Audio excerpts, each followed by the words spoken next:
오늘 우리가 읽은 본문 말씀은 너무나 유명한 이야기죠. 예수께서 말씀 한마디로 풍랑을 잔잔케 하신 기적 이야기입니다. 오늘 본문 8장 23절에 보면 이렇게 시작되고 있습니다. 배에 오르심에 제자들이 따랐더니. 여기에서 우리가 우선 주목해야 할 단어가 있다면 따랐다라고 하는 동사입니다. 제자들이 누구를 따랐다는 것입니까? 목적어가 안 나오지만 예수님이 목적어인 것이 분명합니다. 제자들이 누구를 따랐는가 하면 예수님을 따라갔다는 것입니다. 그런데 이 말이 왜 중요한가 하면 본문의 앞단락을 우리가 봐야 분명하게 이해가 될 수 있습니다. 오늘 우리가 읽은 본문 앞부분에 나오는 8장 18절부터 22절에 보면 한 서기관과 한 제자의 요청이 있고 그 요청에 대한 예수님의 응답, 대답이 나오는 것을 볼 수가 있습니다.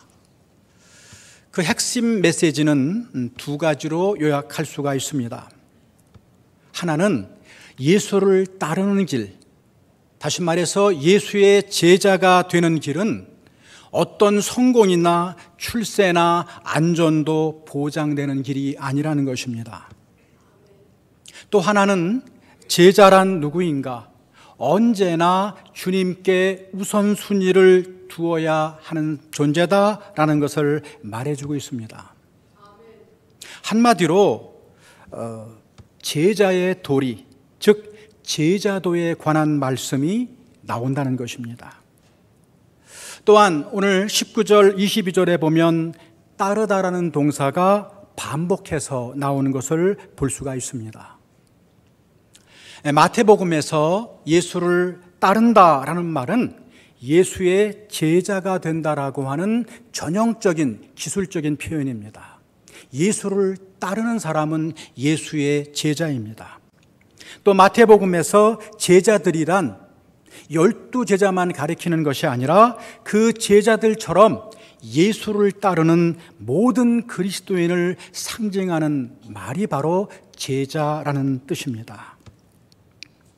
그러니까 오늘 본문이 제자도에 관한 말씀과 연결이 되고 23절에 떠났다라는 말이 앞에 나오는 따르다라는 말과 동사와 같은 문맥에서 이해되어야 된다는 것이죠. 그러니까 이 말의 의미는 무엇입니까? 예수님의 풍랑을 잔잔케 하신 이 기적 이야기는 제자도의 관점에서 읽어야만 한다는 것입니다. 기적 사건도 중요하고 의미가 있지만 이 기적을 통해 전하고자 하는 메시지가 더 중요하다는 것이죠. 이러한 제자도의 관점에서 볼 때 오늘 본문에서 가장 중요한 구절은 26절이 되겠습니다. 우리 26절 상반부를 다시 한번 읽어보겠습니다. 제가 읽어드립니다. 예수께서 이르시되 어찌하여 무서워하느냐 믿음이 작은 자들아. 그런 말씀이 나옵니다. 내용은 아주 간단합니다. 단순합니다. 왜 무서워하는 것입니까? 왜 두려워하는 것입니까? 믿음이 작아서 무서워한다는 것입니다. 그러므로 강조점이 어디에 있습니까? 무서워하는 감정에 있습니까? 아니면 작은 믿음에 있습니까? 작은 믿음에 강조점이 있습니다. 그러므로 오늘 본문의 핵심 주제는 믿음입니다. 오늘 예수님은 이 기적 사건을 통해서 더 큰 믿음, 더 성숙한 믿음으로 저와 여러분을 초대하고 계신다는 것입니다. 다시 말해서 오늘 말씀은 예수를 따르는 사람들이 과연 어떤 믿음을 가지고 살아야 하는지, 예수님의 제자는 어떤 믿음을 가져야 되는지에 대한 메시지를 전달하고 있다는 것입니다. 마치 앞부분이 제자도의 이론에 관한 것이라면 뒤에 나오는 기적 사건은 제자도의 실습이라고 해도 과언이 아닐 것입니다. 그래서 예수님께서는 잠에서 깨자마자 무엇부터 하십니까? 이게 무슨 일이야? 하며 다급한 마음으로 문제를 해결하지 않죠. 다급한 마음으로 바다를 먼저 잔잔하게 하지 않으십니다. 오히려 그 급한 와중에서도 풍랑 때문에 허둥대며 무서워 떠는 제자들을 먼저 꾸짖고 나서 그 다음에 바다를 잔잔케 하십니다. 문제 해결보다 가르침이 먼저라는 것입니다. 이 기적 이야기에서는 기적 자체보다 제자들에게 주시는 교훈이 먼저라는 것이죠. 자, 그렇다면 이렇게 우리가 한번 생각해 볼 수가 있습니다. 예수님께서 제자들을 왜 꾸짖으셨을까요? 왜 책망하셨을까요? 여러분, 지금 이 상황이 제자들이 꾸지람을 들어야 할 상황이 맞습니까? 아니, 이러한 상황에서 무서워하지 않으면 도대체 우리 사람은 언제 무서워해야 한다는 것입니까? 망망한 바다 한가운데 있습니다. 지진 같은 풍랑이 몰려오고 집채만한 파도가 밀려옵니다. 금방이라도 배가 뒤집힐 것 같은 절박한 상황입니다. 이러한 절망의 상황에서 무서워하지 않으면 도대체 언제 무서워해야 한다는 것입니까? 어떻게 보면 이러한 상황에서 무서워한다는 것은 우리 인간의 편에서 볼 때는 당연한 일이 아니겠습니까? 그런데도 예수께서는 제자들을 꾸짖으셨다는 거예요. 왜 그랬을까요? 그것은 주님이 생각하시는 믿음의 개념 속에는 그 당연함을 넘어서는 그 무엇이 있다는 것입니다. 도대체 그것이 무엇일까요? 이 믿음의 의미를 이해하기 위해서 반대로 이런 질문을 한번 던져보겠습니다. 자, 그러면 도대체 이 상황에서 제자들이 어떻게 행동했으면 예수께서 책망하지 않으셨을까요? 제자들이 어떻게 행동했으면 예수님 마음이 흡족하고 기뻐하셨을까요? 복잡하게 생각할 필요 없죠? 대답은 아주 간단합니다. 제자들이 예수님처럼 잠자면 되는 것입니다. 여러분, 그렇지 않습니까? 제자가 뭐 하는 사람들입니까? 예수 따르는 사람들 아닙니까? 그러면 예수님 따라하면 되는 거죠. 풍랑이 몰려왔다고 무서워하며 요동할 것이 아니라 예수님 옆에서, 예수님 발치에서 조용히 잠자면 되었다는 것입니다. 예수님은 가만히 계시는데 왜 제자들이 그렇게 난리를 치느냐, 그 말입니다. 자, 이런 의미에서 풍랑 속에서 잠자는 예수님의 모습만큼 믿음의 본질을 잘 보여주는 예도 없을 것입니다. 여러분, 믿음이 무엇이냐고요? 믿음이 무엇입니까? 잠자는 것이 믿음입니다. 그렇다고 지금 여러분 주무시라는 것은 아닙니다. 잠자는 것이 믿음. 삶을 위협하는 폭풍의 한가운데 속에서도 잠잘 수 있는 것, 그것이 바로 믿음이라는 것입니다. 여러분, 이런 기가 막힌 역설이 또 어디에 있겠습니까? 풍랑 속에서 죽겠다고 무서워 벌벌 떠는 것은 아직 큰 믿음이 아니라는 것입니다. 또 그 풍랑과 맞서서 내 힘으로 열심히 그 문제와 싸우려고 하는 것도 아직 큰 믿음이 아니라는 것입니다. 풍랑은 예수님의 비즈니스지 제자들의 비즈니스가 아니기 때문입니다. 제자들이 해야 할 일은 뭐예요? 다른 게 아닙니다. 온갖 풍랑 속에서도 그 예수님을 따라 조용히 잠자는 것, 평안을 유지하는 것, 이것이 큰 믿음이라는 것입니다.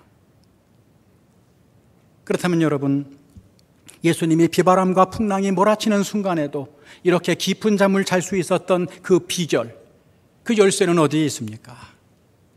몹시 피곤하셨기 때문에? 단지 몹시 피곤하셨기 때문일까요?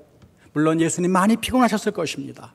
그러나 아무리 피곤해도 그 난리통에 그리 깊게 주무실 수 있었겠습니까? 아닙니다. 이유는 단 한 가지입니다. 함께 하신 아버지 하나님을 보신 것입니다. 풍랑의 한복판이지만 함께 계시는 아버지의 손길을 보셨기 때문입니다. 옆에 주님이 계시고 옆에 하나님을 온전히 신뢰하시니까 풍랑과 파도가 아무리 요동을 쳐도 마치 요람과 같이 느껴지시는 거예요. 요람, 여러분, 요람에서 소리치며 난리치는 아기 본 적이 있으십니까? 아버지가 보이니까, 하나님이 보이니까 평안하게 주무실 수 있었던 것입니다. 여러분, 구약의 이 말씀 기억하십니까? 잠언 3장 24절부터 26절 말씀을 한번 읽어보겠습니다. 제가 읽어드립니다. 네가 누울 때에 두려워하지 아니하겠고 네가 누운즉 네 잠이 달리로다. 너는 갑작스러운 두려움도 악인에게 닥치는 멸망도 두려워하지 말라. 대저 여호와는 네가 의지할 이시니라. 네 발을 지켜 걸리지 않게 하시리라. 아멘. 이런 의미에서 오늘 예수님은 제자들에게 더 큰 믿음이 무엇인가를 행동으로 보여주시는 모델로 나타나고 계십니다. 큰 믿음이란 나와 함께 하시는 하나님을 바라보고 어떤 풍랑과 같은 인생의 문제가 닥쳐온다고 해도 평안을 유지할 수 있는 능력, 그게 바로 큰 믿음이라는 것입니다. 예수님은 바로 이 점을 가르쳐 주시기 위해서 풍랑을 향하십니다. 그리고 바람과 바다를 꾸짖으십니다. 여러분, 예수님이 어떤 분인지 아십니까? 바람과 바다를 책망할 수 있는 분이십니다. 자연을 마음대로 할 수 있는 분이십니다. 그분 안에, 그분과 함께 창조주 하나님이 역사하시는 분이십니다. 아니, 그분은 하나님이십니다.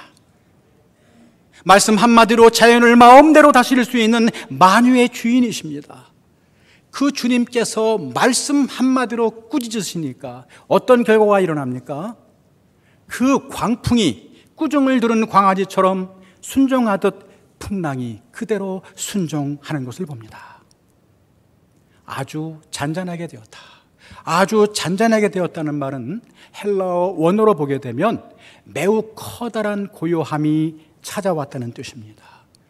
완전한 고요함이 찾아왔다는 거예요. 이 말은 금방이라도 죽일 듯이 달려드는 풍랑이 언제 그랬냐는 듯이 완전한 고요함으로 바뀌었다는 것입니다. 주님 옆에서 그렇게 소란을 떨며 난리를 쳤던 제자들, 그들이 부끄러웠을 정도로, 내가 왜 그렇게 난리를 쳤지? 부끄러웠을 정도로 그 문제가 완벽하게 해결되었다는 것입니다. 마치 그 바람과 바다는 제자들에게 이렇게 속삭이는 것 같아요. 왜 그렇게 두려워하고 떨었니? 주님이 한 배에 타고 계시잖아. 주님이 곁에 계시잖아. 이왕 믿는 거 크게 한번 믿어봐. 오늘 본문이 나오는 이 마태복음은요, 하나님이 우리와 함께 하시다라고 하는 임마누엘의 신앙을 가장 분명하게 보여주는 복음서입니다. 마태복음 첫 부분인 1장 23절에 보면 이런 임마누엘의 말씀이 나옵니다. 다 함께 읽어보겠습니다. 자, 시작.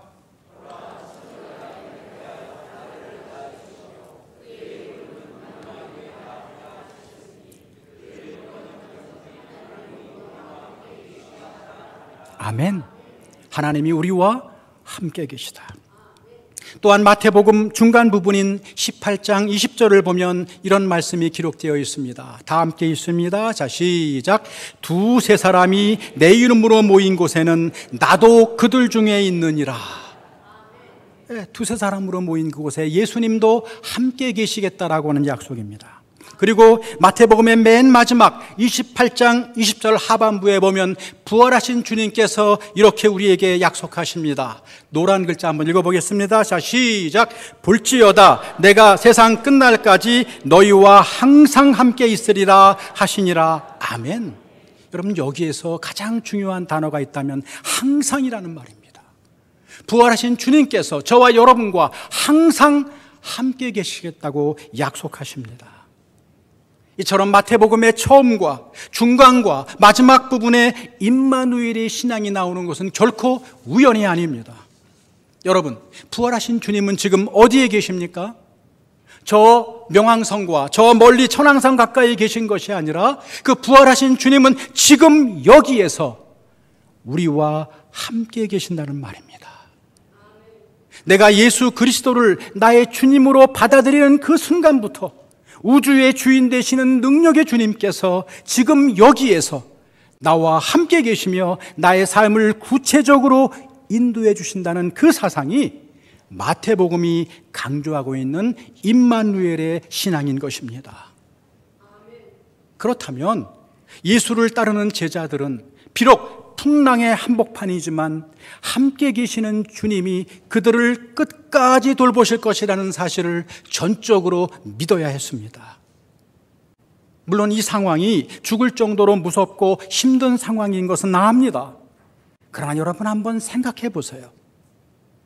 예수님이 타고 계신 배가 어떻게 가라앉을 수가 있겠습니까? 예수님이 옆에 함께 타고 계신 배가 어떻게 침몰할 수가 있겠습니까? 예수님이 내 인생의 배에 함께 타고 계시는데 어떻게 내가 망할 수가 있겠습니까? 그러나 제자들은 아직 그런 믿음에 도달하지 못했어요. 어떠한 상황 속에서도 예수를 모시고 사는 내 인생은 절대 망하지 않는다. 이런 확신이 부족했던 것입니다. 왜 그렇습니까? 아직 예수님을 잘 모르기 때문이에요. 자신들이 따르고 있는 예수님이 정말 어떤 분인지를 아직 제대로 알지 못했기 때문입니다. 어디서 그게 드러나는가 하면 27절에 나오는 제자들의 반응이 이 사실을 확인해 줍니다. 여러분 27절 말씀 한번 볼까요? 제가 읽어드립니다. 그 사람들이 놀랍게 여겨 이르되 이 이가 어떠한 사람이기에 바람과 바다도 순종하는가 하더라. 그들은 정작 주님을 따르는 제자가 된다고 했지만 주님이 어떤 분이신지 아직 제대로 알지 못했다는 증거입니다. 예수님을 믿는다고 하지만 그 믿음 한 구석에는 여전히 의심이 남아 있어요. 아직도 그분을 전적으로 신뢰하지 못하는 의심이 남아 있다는 것입니다. 여러분, 믿음의 반대는 불신이 아닙니다. 여러분, 믿음의 반대는 의심이에요. 의심이 믿음의 반대입니다. 그러므로 믿음이 작다는 말은 아직 그 믿음 한편에, 그 마음 한편에 아직도 의심이 예수님을 전적으로 신뢰하지 못하는, 나의 주인으로 신뢰하지 못하는 그 의심이 자리 잡고 있다는 것입니다. 그러나 아직 실망할 필요는 없습니다. 믿음은 성장하는 것이기 때문입니다. 제자들의 믿음이 여기에서 멈춰졌다면 저와 여러분 실망했을 것입니다. 그러나 그렇지 않습니다. 그들의 믿음은 점점 더 성장했습니다. 더 큰 믿음으로 성장했다는 거예요. 아마도 제자들 중에서 가장 난리를 친 사람이 저는 베드로가 아니었는가 그런 생각이 듭니다. 여러분, 성경에 보면 베드로가 나서기도 잘 나서고 성격도 얼마나 급합니까? 말보다 행동이 먼저 앞설 때가 많습니다. 그래서 베드로가 아마 가장 앞장서서 그때 소동을 피웠지 않았겠는가 그런 생각이 듭니다. 그런데 이 불완전한 베드로가 예수님의 부활을 목격하고 성령을 받은 후에 정말 놀랍게 변화된 모습을 볼 수가 있습니다. 여러분, 사도행전 12장에 보게 되면 헤롯 아그리빠 왕이 사도들의 복음 전파를 못마땅하게 여긴 나머지 그 교회의 지도자들, 교회를 박해하기 위해서는 밑에서부터가 아니라 위에서부터 쳐야 된다. 그래서 교회의 지도자들, 사도들을 핍박하고 박해하기 시작합니다. 그래서 먼저 사도 요한의 동생인 야고보를 칼로 죽여요. 그렇게 해서 예수님의 12 제자 중에 최초로 순교한 분이 바로 야고보가 칼에 죽임을 당합니다.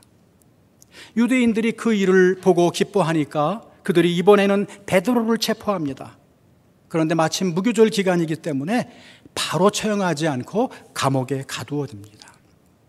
이 무교절만 끝나면 베드로는 이제 죽을 목숨입니다. 그런데 여러분도 아시다시피 헤롯이 바로 처형하기 바로 전날 그날 밤에 놀라운 기적이 일어납니다. 천사가 나타나서 감옥에 갇힌 베드로를 기적적으로 탈출시키는 장면이 나옵니다. 아직은 베드로의 사명이 남아있기 때문에 살아야 되는 것입니다.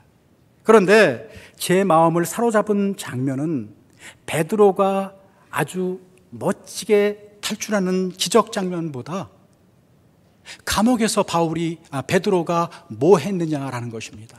여러분, 감옥에서 베드로가 뭐 하고 있는지 아십니까? 잠자고 있었다는 거예요. 지금이 어떤 상황인가 하면 군인 두 사람 사이에 끼어 두 쇠사슬에 묶여 있는 상황, 내일이면 목숨을 잃을 수 있는 그런 상황이었습니다. 여러분, 사도행전 12장 6절 7절 말씀을 한번 읽어보겠습니다. 우리 다 함께 한번 읽어볼까요? 자, 시작.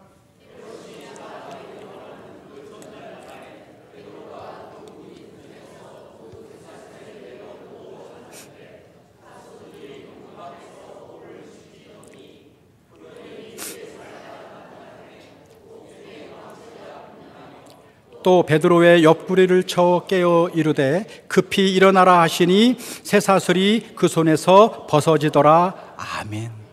여러분, 가만히 이 부분을 읽어보게 되면 베드로가 얼마나 곤히 자고 있었는가 하면 천사가 옆구리를 탁 쳐서 깨울 정도였다는 것입니다. 깊이 잠들었다는 거예요. 저와 여러분 같으면 이런 상황에서 잠이 오겠습니까? 조그마한 사업 문제 때문에 잠 못 드는 것이 우리이고, 자식 문제 때문에 뜬 눈으로 밤을 지새우는 것, 그런 사람들이 우리 아닙니까? 그런데 베드로는 내일 처형을 당한다고 해도 오늘 밤 깊이 잠잘 수 있었다는 것입니다. 이 놀라운 변화, 예수님이 옆에 계셨음에도 불구하고 풍랑 속에서 무서워 떨며 죽을까 봐 난리를 치던 베드로가 어떻게 이렇게 변할 수가 있었겠습니까? 다른 이유가 없습니다. 그의 작은 믿음이 더 큰 믿음으로 성장했기 때문입니다. 이제 베드로는 자기와 함께 계시는, 자기 옆에 계시는 예수님이 보이는 거예요.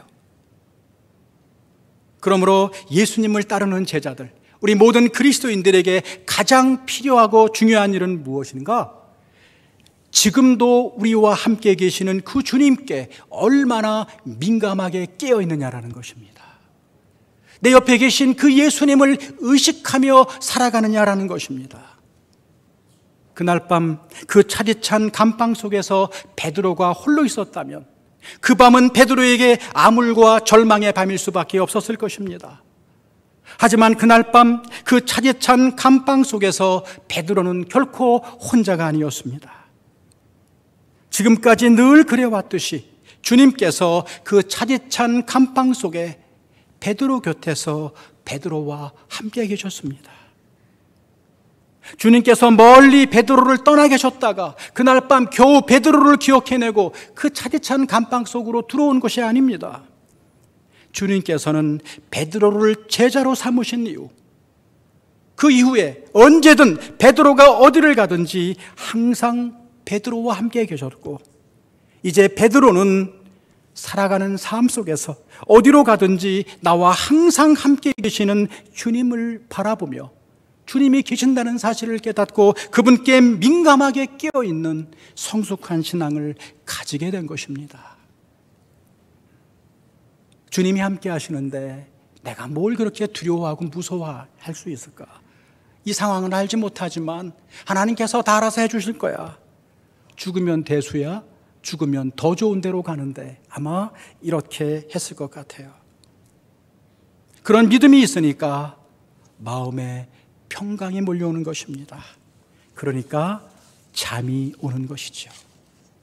여러분, 여기서 우리는 정확하게 믿음의 모델이신 그 예수님을 따르고 있는 베드로의 큰 믿음을 확인할 수가 있습니다. 사랑하는 성도 여러분, 이 조용하고 평화롭던 갈릴리 바닷가에 갑자기 예상치 못한 풍랑이 닥쳐오는 것처럼 우리네 인생도 인생의 풍랑이 찾아올 수가 있습니다. 우리 그리스도인과 불신자의 사이에 가장 큰 차이점은 무엇인가 하면 누구와 함께 그 풍랑을 맞이하느냐라는 것입니다. 예수 믿는 사람들도 그리스도인들도 여러분 다 경험해 봤지만 인생의 풍파를 맞이할 수는 있습니다. 그러나 결코 혼자가 아니라 예수님과 함께 그 풍랑을 맞이한다는 사실입니다. 그런데 그분이 누구십니까? 자연과 만물의 주인이세요. 이 세상과 역사의 주권자이신 예수 그리스도가 나와 같은 배에 타고 계신다는 것입니다. 함께 타고 계실 뿐만이 아니라 나의 가장 구체적인 삶을 아시고 그 구체적인 삶 속에까지 개입하셔서 나를 인도해 주시고 나를 만져주시고 돌보아 주시는 분이십니다.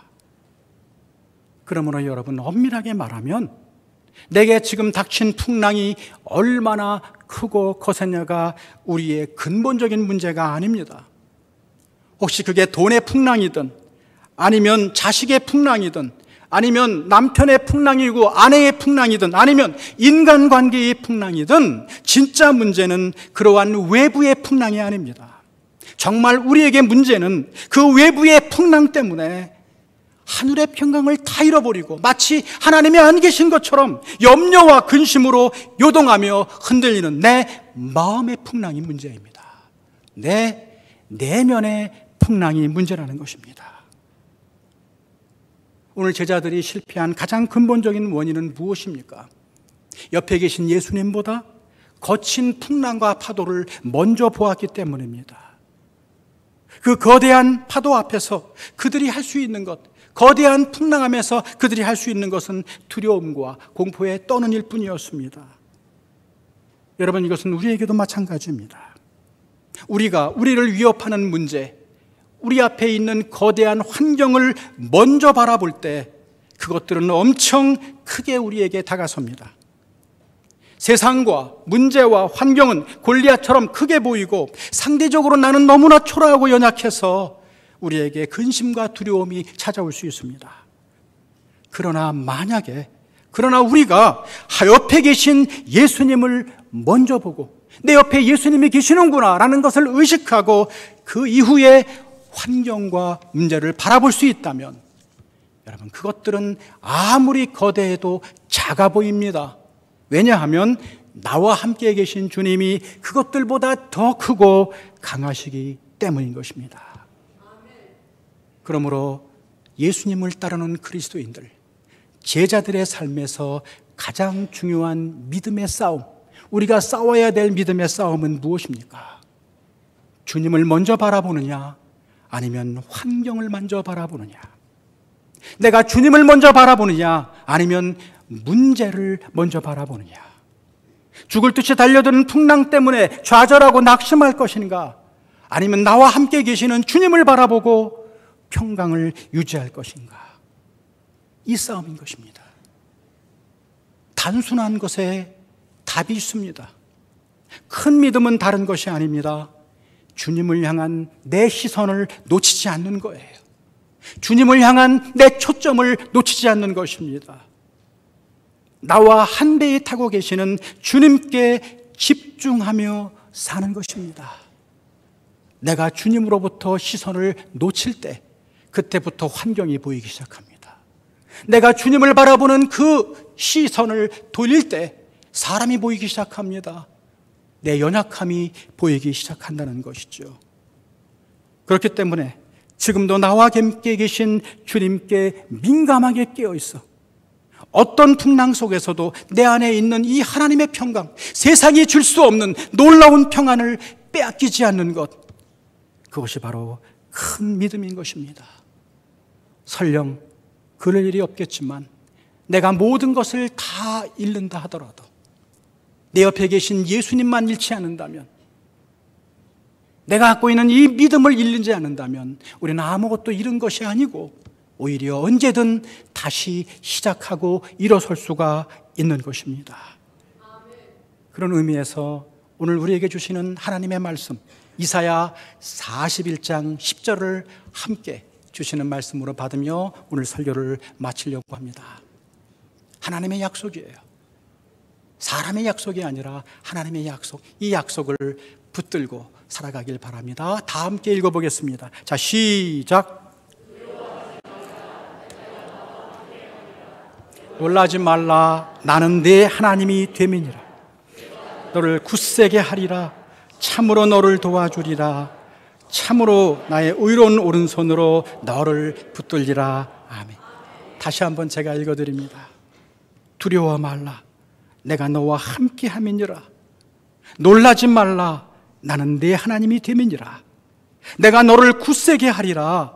참으로 너를 도와주리라. 참으로 나의 의로운 오른손으로 너를 붙들리라. 아멘. 아무쪼록 하나님이 저와 여러분을 복 주셔서 모든 것이 너무나 불확실하고 모호한 이 세상의 한복판이지만 이번 한 주도 주님이 내 함께 계셔, 주님이 내 인생의 배에 함께 계셔 라고 의식하며 함께 하신다는 그 큰 믿음으로 승리하며 살아가는 저와 여러분 되시기를 주의 이름으로 축원합니다. 기도하겠습니다. 사랑과 은혜가 풍성하신 아버지 하나님, 오늘도 주님의 귀한 말씀 들려주시니 감사합니다. 하나님, 우리가 오랫동안 예수를 믿었다고, 우리가 믿음이 있다고 하지만 아직 그 풍랑과 폭풍의 한복판에서도 하나님을 여전히 의지하며 내 마음에 참된 평강과 안식을 얻을 수 있는 큰 믿음은 아직 없을 수 있습니다. 하나님, 우리에게 더 큰 믿음을 주시기를 원합니다. 그래서 아무리 크고 두려운 인생의 풍랑이 물려와도 내 인생의 배에 예수 그리스도가 함께 계신다는 사실이 믿어지게 해 주십시오. 어떤 상황 속에서도 예수를 모시고 사는 내 인생은 결단코 망하지 않는다라는 분명한 확신으로 다시 일어서게 해 주십시오. 그래서 세상이 아무리 요동하고 어떤 폭풍우가 밀려와도 좌로나 우로나 치우치지 않고 주님만 똑바로 바라보고 나아가는 믿음의 사람들 다 될 수 있도록 인도해 주십시오. 지금 이 순간도 우리와 함께 하시는 예수 그리스도의 이름으로 간절히 기도 올리옵나이다. 아멘.